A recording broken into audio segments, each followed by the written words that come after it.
Hello, good day everyone. I am Clydel A. Rambonga, your reporter for today. Now, let's talk about Hall's Organizational Inventory. Hall's Organizational Inventory measures 6 central characteristics of bureaucratic structure which will be discussed later.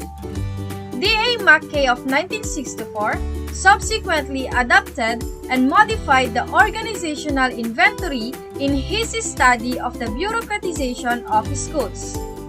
He measured bureaucratic patterns in schools using the School Organizational Inventory or SOI, a questionnaire that operationalizes the same 6 dimensions of structure.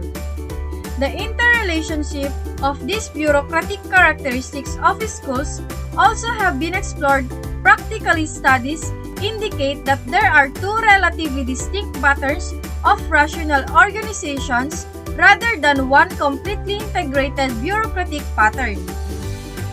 Hierarchy of authority, rules for incumbents, procedural specification, and impersonality tend to vary together, and specialization and technical competence similarly vary together. However, the 2 groups are found to be independent of or inversely related to each other. In this table, we have labeled the first set of characteristics as bureaucratic and the second set as professional. This distinction calls attention both to the potential conflict between authority based on technical competence and expertise and that based on holding an office in a hierarchy into the potential incompatibility between professionalization and bureaucratization. Now, let's move on to the Hall's 4 organizational types. To give you a little information of these 4 types of organizations, let us take a look at these descriptions. In a variant structure, professionalization and bureaucratization are complementary and both high. This pattern is similar to the ideal type described by Weber, but we still call it as Weberian structure. Second, authoritarian structure. It emphasizes high bureaucratic authority with low professional consideration. Their authority is based on position and hierarchy. Its discipline compliance to the rules, regulations, and directives and power is concentrated and flows from top to bottom, which the superior always have the highest power. Third, professional structure. We can see in the table that it is high in professional and low in bureaucratic because members of the staff are viewed as professionals who have the expertise and competence to make important organizational decisions. The rules and procedures serve as their guides rather than a strict format to be applied uniformly. In here, teachers have much power in the organizational decision-making process. And lastly, the chaotic structure. It has low degree of bureaucratization and professionalization. Therefore, confusion and conflict represents day-to-day operations, inconsistency, contradiction, and ineffectiveness are likely to happen in chaotic structure. And also, strong pressures will arise to move toward one of the structural types.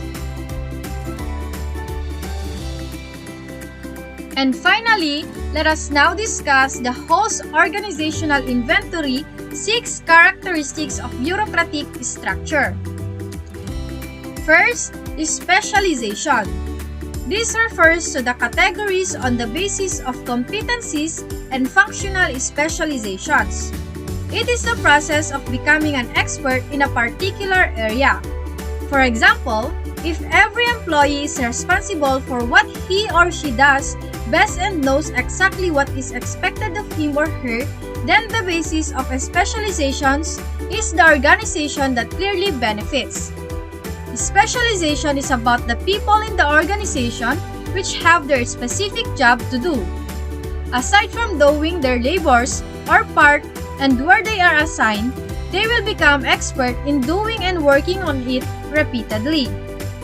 The organization has to divide tasks in every individual with different functions in order to build a functional and progressive organization. For example, in school, there is a principal, teachers, school guard, janitors, staff, and so on. We can see that all of them have different tasks and responsibilities in school.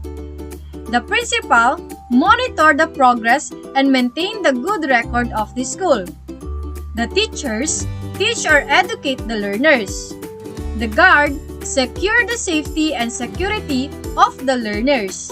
And the janitors maintain the cleanliness of the school. So each of them has its own specialization of labor or task to do. Next, hierarchy of authority. It means the freedom provided for the members of an organization to undertake their specific tasks without interference of higher level on authorities. It is one of the important dimensions of organizational centralization. When hierarchy of authority is stronger in organization, rules observer will increase stronger. Hierarchy of power in an organization will increase the formality of relation and the organization will increase. Next, we have also the rules and requirements. Formal rules and requirements are required to ensure uniformity so that employee knows exactly what is expected of them. In this sense, the rules and requirements can be considered predictable. All administrative processes are defined in the official rules. By enforcing strict rules, the organization can be more easily achieve uniformity and all employee effort can be better coordinated. The rules and requirements are more or less stable and always formalized in so-called official reports. Should new rules and requirements be introduced, then senior management or director are responsible for this. Next, impersonality. The impersonality in simple terms are talked about on how the members of organization being treated. And number 5, procedural specification. It is a detailed description of procedures or processes. It is a written document issued by the authority to the design builder providing a detailed description of procedures or processes required to be implemented by the design builder in the performance of services or work under this agreement. Means, it is a complete explanation of a step-by-step processes.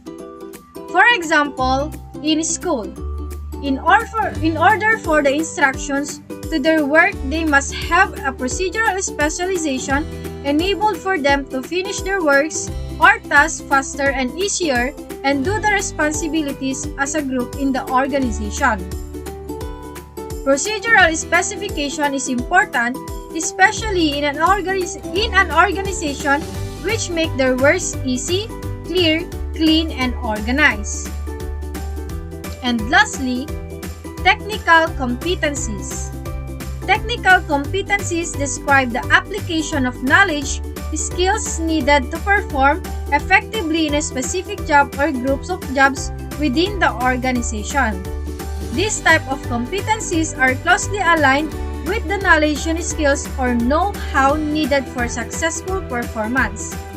The importance of technical competencies is understood as excellent technical skills and broad knowledge which fosters a manager's ability to perform work duties. Before I end this discussion, let me leave you a quote. A good system shortens the road to the goal. In organizational system, it should has a rules, a specialization, impersonality, and other important aspects to meet the success and satisfaction standard. So that is the end of my presentation. Thank you for listening.